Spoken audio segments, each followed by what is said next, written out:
सफलता ने आतंकवादियों को परेशान करके रखा है।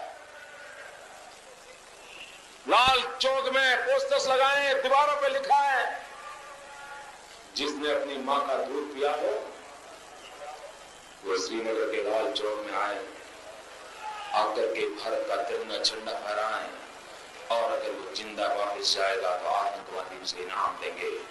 आतंकवादी काम खोल करके समझे। 26 जनवरी को परसों, अब चंद घंटे बाकी हैं, लाल चौक में फैसला हो जाएगा किसने अपनी मां का दूध पिया। हिंदुस्तान में हम एक मैसेज दोनों को लोगों को देना चाहते थे। कांग्रेस टूट रही है, कांग्रेस पराजित हो रही है और कांग्रेस के लोग भाग रहे हैं, और वो मैसेज देने में हम सफल हुए हिंदुस्तान में। और लड़ाई के अंदर हमने भी तो कुछ पैंतरे लेने पड़ते हैं। ये सरासर झूठ है।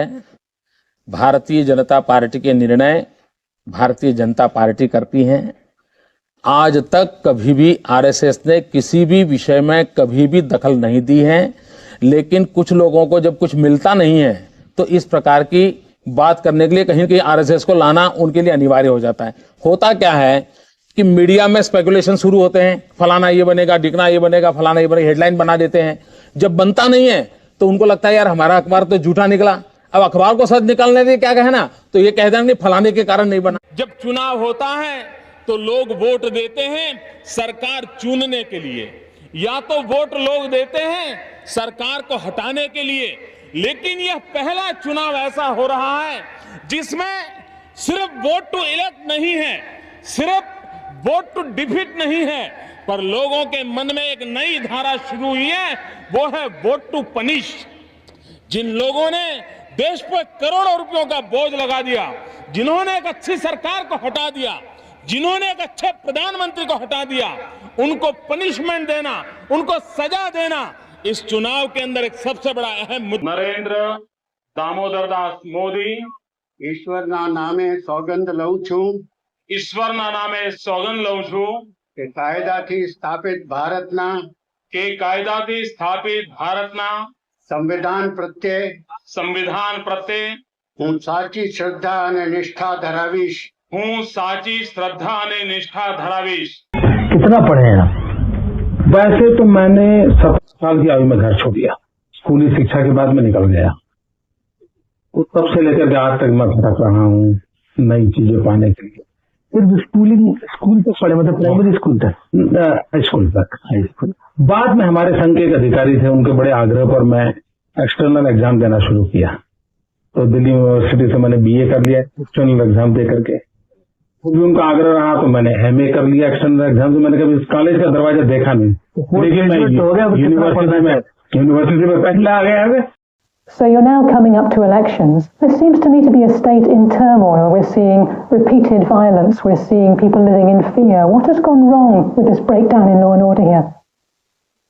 I think you have to correct your information first. The state is very, very peaceful. So the Muslims who would say that they are still terrified, they are still frightened to go back to their homes, they still feel that people who murdered their relatives have not been brought to justice. What would you say to them? I am not agree with your analysis. I am not agree with your information. This is absolutely misguided information to you. From where you have picked up this type of garbage, I do not know. Some people have been accusing your government of not doing enough to stop this, of not protecting Muslims even now. These are also false propaganda made by our opponents, and you are also a captive of this false propaganda. And the independent reports that have already been published into what has happened. They have no right to talk about the internal matter of any government. I'm very, very clear in my mind. If they have done wrong. Some would say it is a human right, or is a general international interest. Don't try to preach us the human rights. We know what the human rights are. You Britishers should not preach us the human rights. और जब तक एक देश में collective atmosphere हम create नहीं करते हैं कि पॉलिटिक्स से भी ऊपर कुछ दुनिया में चीजें होती हैं, जिन चीजों को हमने स्वीकारना होगा और उसके आधार पर आगे बढ़ने की रणनीति बनानी होगी, हम माहौल में बदलाव नहीं ला सकते हैं। 183 लोग अगर मारे गए पुलिस फायरिंग में, उसमें 103 अगर मुसलमान थे और 80 हिंदू थे। ये आपकी सरकार के, आपके स्पेशल ब्रांच के फिगर्स हैं। आपकी जानकारी सरासर गलत है। सरासर गलत है। आपकी स्पेशल ब्रांच के फिगर मैं कहता हूं आपकी जानकारी सरासर गलत है, नंबर 1। नंबर 2, मैं अभी भी गुनहगार को गुनहगार मानता हूं। मैं तो इसको रिलीजन के तराजू पर तोलने का पक्षकार नहीं हूं। जिन्होंने ऐसी चीजों को रिलीजन के तराजू पे तोला है, उन्होंने 50 साल तक देश का नुकसान किया है। आपकी ऐसे 20 ब्रिज बोए हैं कि जो आज वटवृक्ष बनकर के आए हैं, हो सकता है उस वटवृक्ष के नीचे से मुझ जैसे इंसान को गुजरना पड़ा, हो सकता है मेरे नसीब में लिखा होगा, लेकिन एक बात स्वीकार करना होगा कि इतने बड़े देश में सोशल हार्मनी के बिना कोई चारा नहीं है। और सोशल हार्मनी दोनों बातों हम से कैसे लाएंगे, इस पर चिंता करना चाहिए। हम जितना खुरेद करके ऐसी घटनाओं का 2.5 साल के बाद इतना पीसफुल राज्य प्रगति कर रहा है, हर क्षेत्र में प्रगति कर रहा है, लेकिन आप उससे बाहर नहीं आ पा रहे। नहीं इसलिए आ रहे नहीं आ रहे, इसका कारण यह है कि आपके मन में एक एजेंडा है। आपको लगता है कि इतनी बड़ी घटना हुई, एक व्यक्ति के शासन में हुआ, और हम मीडिया के लोग इस आदमी को सजा नहीं दिला पाए। जब तक हम उसको सजा नहीं दिला पाएंगे, हम चैन से बैठेंगे नहीं। मैं आपको शुभकामनाएं देता हूं। अगर मैं कहीं गुनहगार नजर आता हूं, आप मुझे फांसी पर लटका दीजिए। As far as Narendra Modi is concern, मैं इस्लाम के खिलाफ नहीं हूं, मैं जिहाद के खिलाफ हूं, मैं टेररिज्म के खिलाफ हूं, मैं किसी को किसी पर जुल्म करने की आदतों के खिलाफ हूं, मैं इस्लामिक विचारधारा के खिलाफ नहीं हूं। तो you are not against Islam? Not at all. और कोई भी, अगर कोई हिंदू इस्लाम के खिलाफ है तो वो हिंदू नहीं है, क्योंकि हिंदू ने ये सिखाया है सर्वधर्म बराबर है। मैं हिंदुत्व के प्रति अपार आस्था रखता हूं। मैं मानता हूं हिंदुत्व किसी के खिलाफ नहीं है, हिंदुत्व ही है जो सबको जोड़ सकता है। और आज रिलीजियस कॉन्फ्लिक्ट और टेररिज्म जिस प्रकार से दुनिया को, मानवता को ग्रस्त कर रहा है, ऐसे समय सबको साथ लेकर के चलने की ताकत रखने वाला हिंदुत्व, उसको सही मायने में पहचानेंगे तो हम मानव जात की सेवा करेंगे। मित्रों, एक चाइनीज बहुत बड़े फिलोसोफर हैं, उन्होंने बड़े, एक रणनीतिकार है चाइना के, मिस्टर सन जू करके, उसने कहा है कि किसी देश को पराजित करके एक के बाद एक विजय हासिल करना वो कोई सुप्रीम एक्सपर्टीज नहीं है। उसने कहा कि एक्सपर्टीज तो इसमें है कि आप युद्ध लड़े बिना दुश्मन को एक प्रकार से अपाहिज कर दो, किसी काम का रहने न दो, ये स्थिति पैदा कर दो, वही सच्ची रणनीति है। और मित्रों, ये आतंकवाद की फिलॉसफी हूँ नरेंद्र दामोदर दास मोदी ईश्वरना नामे सौगंध लઉં છું કે કાર્યથી કે કાયદાથી સ્થાપિત ભારતના સંવિધાન પ્રત્યે હું સાચી શ્રદ્ધા અને નિષ્ઠા ધરાવીશ. Mr. Modi, let's start by talking about you. In the 6 years that you've been Chief Minister of Gujarat, the Rajiv Gandhi Foundation has declared Gujarat to be the best administered state. India today on 2 separate occasions has declared that you are the most efficient Chief Minister. And yet despite that, people still call you to your face a mass murderer, and they accuse you of being prejudiced against Muslims. Do you have an image problem? I think it's not proper to say that people. There are 2 or 3 persons, those who used to talk in this terminology. And I always say, God bless them. ये दिगी राजा मध्य प्रदेश के मुख्यमंत्री थे जब 2002 में गुजरात में घटना घटी। और आप जब वहाँ पर मुख्यमंत्री था मैं, तब आप महामंत्री थे बीजेपी के इंचार्ज में मध्य प्रदेश में।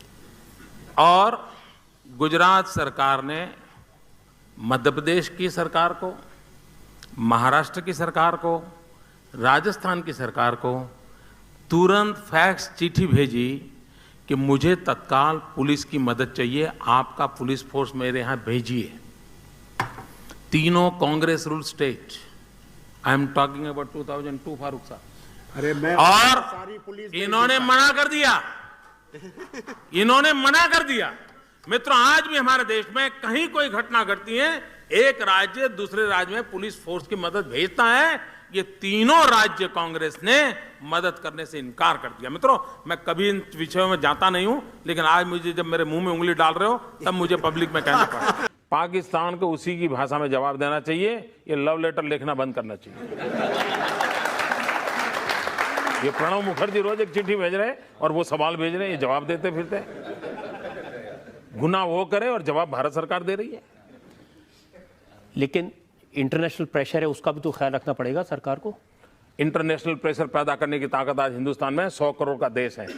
पूरी दुनिया पे प्रेशर हम पैदा कर सकते हैं जी। कोई हम पर कैसे प्रेशर पैदा करे? ये उल्टी गंगा क्यों चली, मैं हैरान हूं जी। पाकिस्तान हमको मार के चला गया, पाकिस्तान ने हम पर हमला बोल दिया मुंबई में, और हमारे मंत्री जी अमेरिका गए और रोने लगे, ओबामा ओबामा ये हमको मार के चला गया, बचाओ बचाओ। ये कोई तरीका होता है क्या?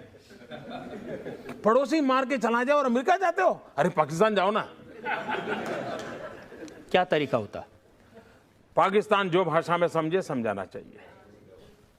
वही तो मैं आपसे समझने की कोशिश, वही तो मैं कह रहा हूं, पाकिस्तान जो भाषा में समझे वो समझाना चाहिए। बहुत ही महत्वपूर्ण समय है इलेक्शन के पहले, और कई लोग कह रहे हैं that the BJP has lost the election even before it has started, that there is no clear issue at hand.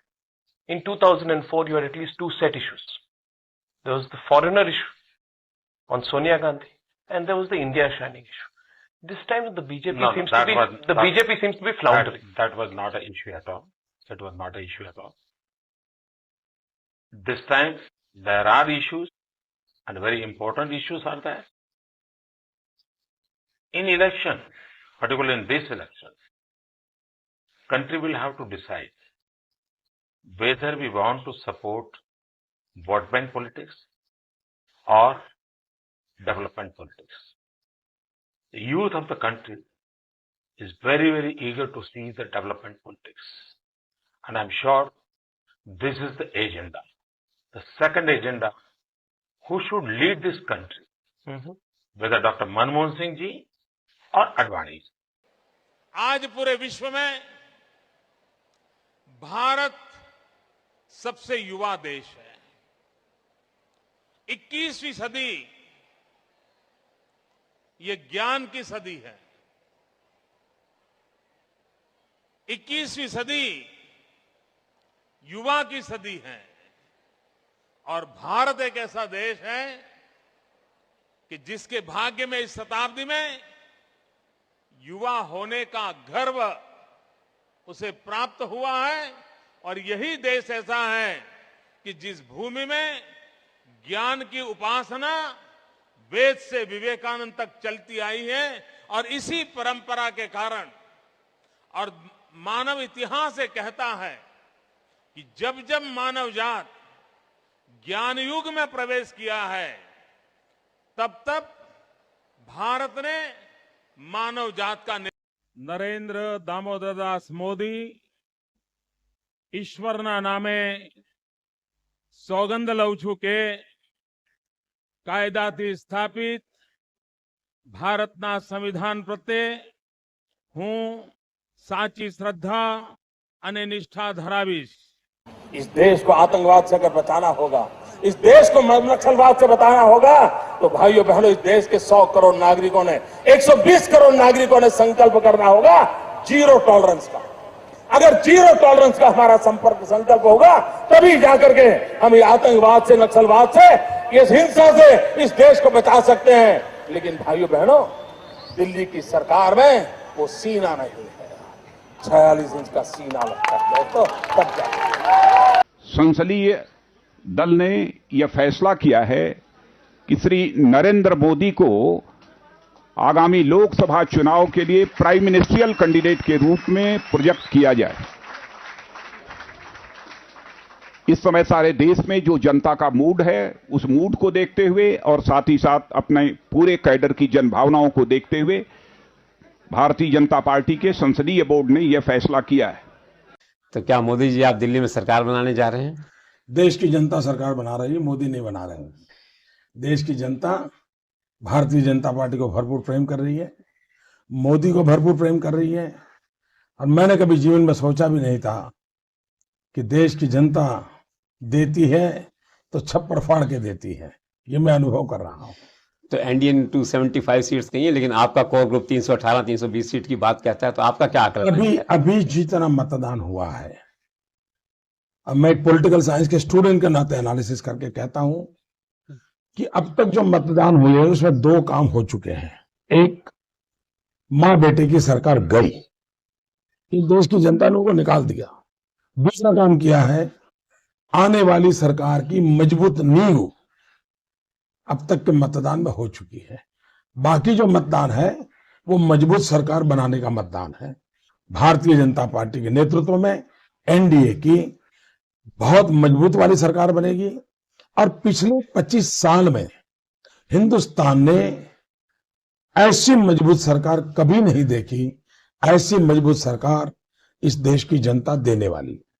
मैं नरेंद्र दामोदर दास मोदी ईश्वर की शपथ लेता हूं कि मैं विधि द्वारा स्थापित भारत के संविधान के प्रति सच्ची श्रद्धा और निष्ठा रखूंगा। मैं भी एक सामान्य परिवार से हूं। मेरे जीवन में मेरे माँ बाप का बहुत बड़ा रोल रहा है। मैं बहुत गरीब परिवार से हूं। आप जानते हैं, मैं रेलवे स्टेशन पे चाय बेचता था। हमारे पिताजी तो रहे नहीं है, माता जी है, 90 साल से भी ज्यादा उम्र है। आज भी अपने सारे काम खुद करती हैं, सब कुछ काम खुद करती हैं। पढ़ी लिखी नहीं है, लेकिन टीवी के कारण उनको समाचारों का पता रहता है, दुनिया क्या चल रही है, वरना कुछ पता नहीं था। अब जब हम छोटे थे तो हमारा गुजारा करने के लिए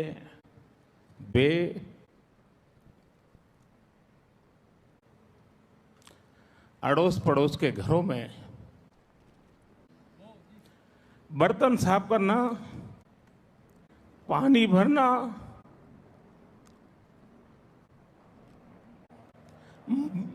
मजदूरी करना।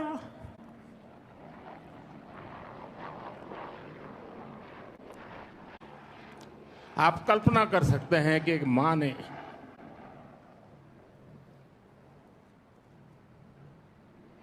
अपने बच्चों को बड़ा करने के लिए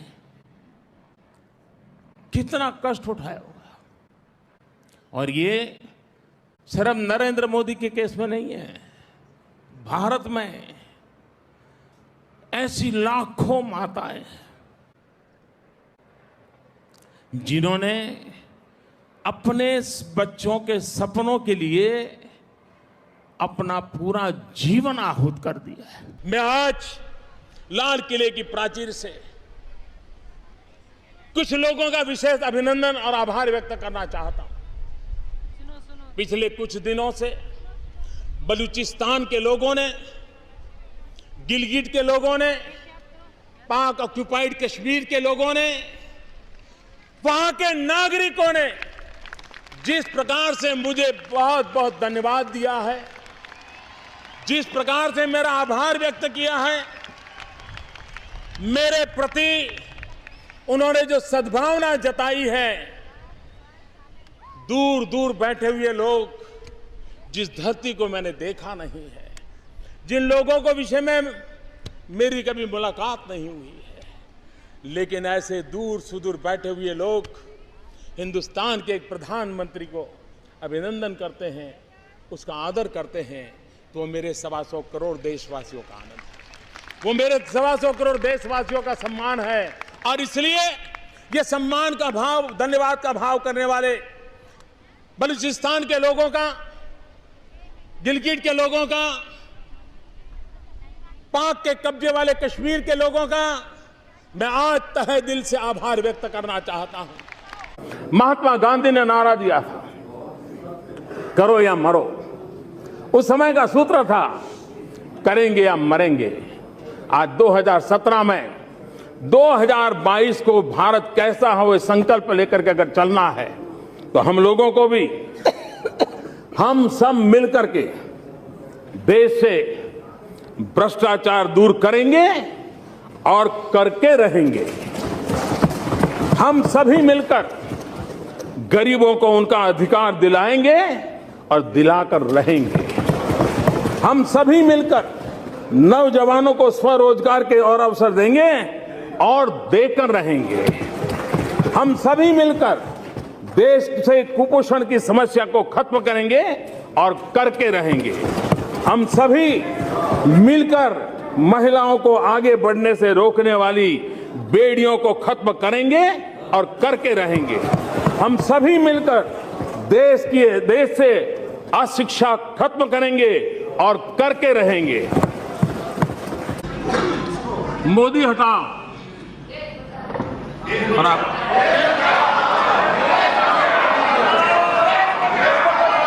और मैं हैरान हूं आज सुबह भी कि अभी तो चर्चा प्रारंभ हुई थी, मतदान नहीं हुआ था, जय पराजय का फैसला नहीं हुआ था, फिर भी जिनको यहां पहुंचने की उत्साह है, उठो उठो उठो।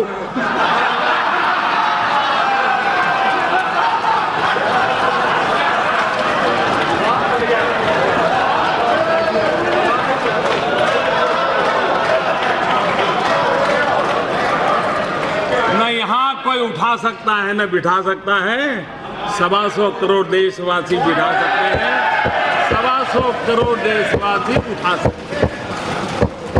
लोकतंत्र में जनता पे भरोसा होना चाहिए, इतनी जल्दबाजी क्या है? आंखों की बात करने वालों की आंखों की हरकतों ने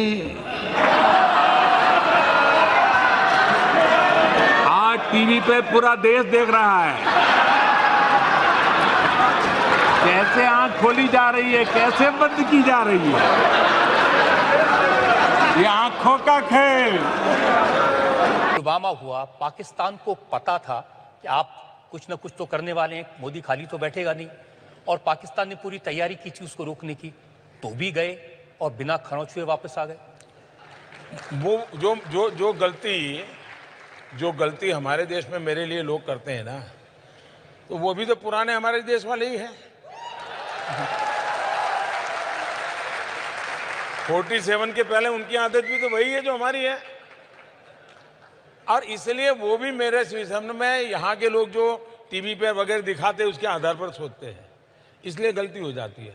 उनको लगा था कि मोदी ने सर्जिकल स्ट्राइक किया था तो इस बार ऐसा कुछ करेगा, तो इसलिए उन्होंने सब वहाँ पर खड़ा कर दिया, तामझाम पूरा। इवन अफगानिस्तान की बॉर्डर से भी लाकर के यहाँ रख दिया, इवन बलूचिस्तान में जो है उनको भी लाकर के यहाँ रख दिया, सारे टैंक लगा दिए, राडार लगा दिए, सब लगा दिए। अब हम बजरंगबली की जय कर करके ऊपर से चले। मैं नरेंद्र दामोदर दास मोदी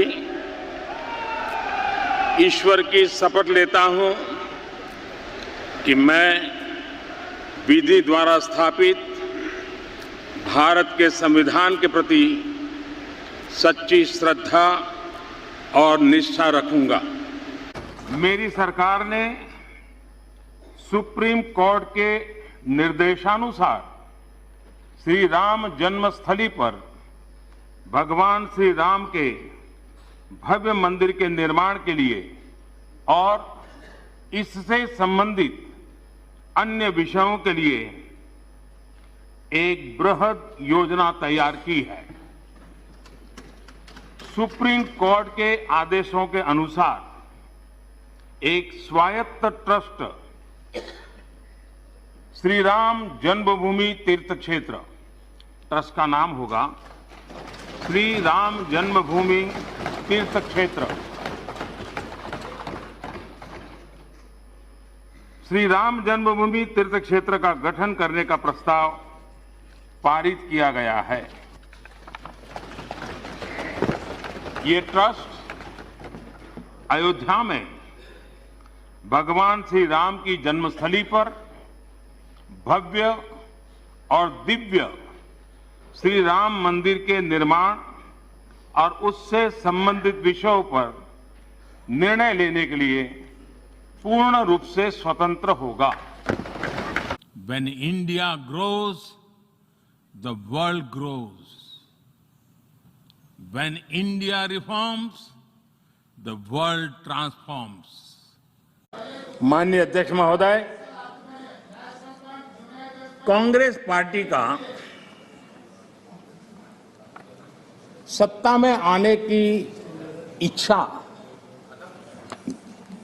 खत्म हो चुकी है, लेकिन जब कुछ मिलने वाला नहीं है तो कम से कम बिगाड़ तो दो। ये फिलॉसफी पर आज निराशावादी, लेकिन उस मोह में बर्बाद कर करके छोड़ेंगे। इस मोह में देश में वो बीज बो रहे हैं जो अलगाव की जड़ों को मजबूत करने वाले हैं। सदन में ऐसी बातें हुई कि जिसमें देश के कुछ लोगों को उकसाने का भरपूर प्रयास किया गया।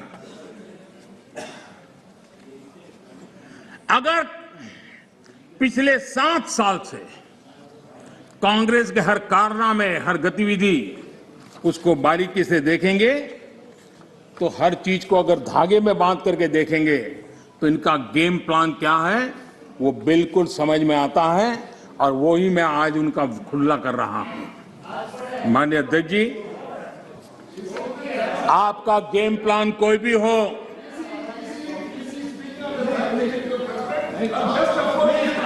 माननीय अध्यक्ष जी, ऐसे बहुत लोग आए और चले गए, लाखों कोशिशें की गई, अपने स्वार्थवश की गई, लेकिन ये देश अजरा अमर है। इस देश को कुछ नहीं हो सकता। आने वालों को, इस प्रकार की कोशिश करने वालों को हमेशा कुछ न कुछ गंवाना पड़ा है। ये देश एक था, श्रेष्ठ था। यह देश एक है, यह देश श्रेष्ठ है और श्रेष्ठ रहेगा। इसी विश्वास के साथ हम आगे बढ़ रहे हैं। There are millions here who have roots in India. Some of them sit proudly in this chamber.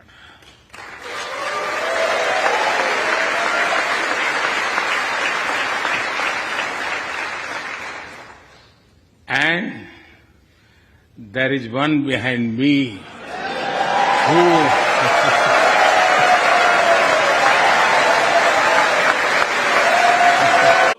और अब की बार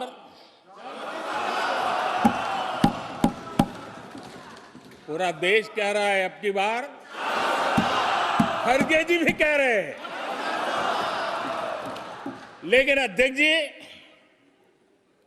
मैं आमतौर पर ये आंकड़े के चक्कर में नहीं पड़ता, लेकिन मैं देख रहा हूं देश का मिजाज एनडीए को तो 400 पार करवा ही के रहेगा, लेकिन भारतीय जनता पार्टी को 370 सीट अवश्य देगा।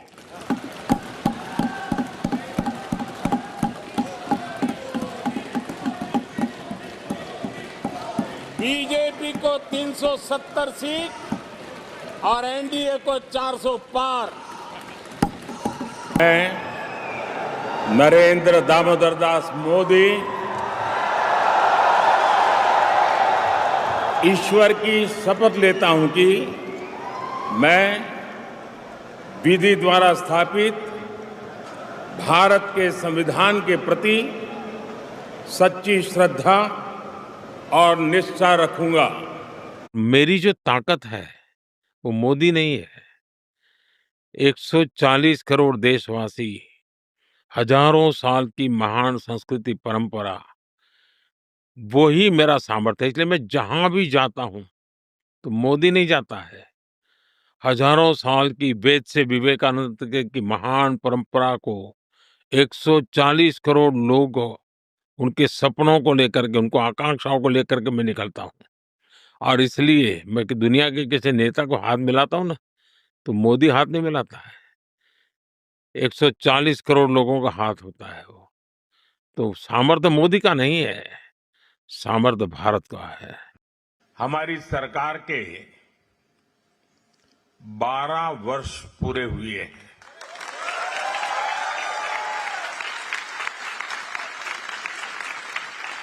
चुने हुए प्रधानमंत्री के रूप में निरंतर 12 साल तक देश की सेवा करना मेरे जीवन का बहुत बड़ा सौभाग्य रहा है। यह भारत के लोकतंत्र की शक्ति है, जिसने एक चाय वाले को यहां तक पहुंचा दिया।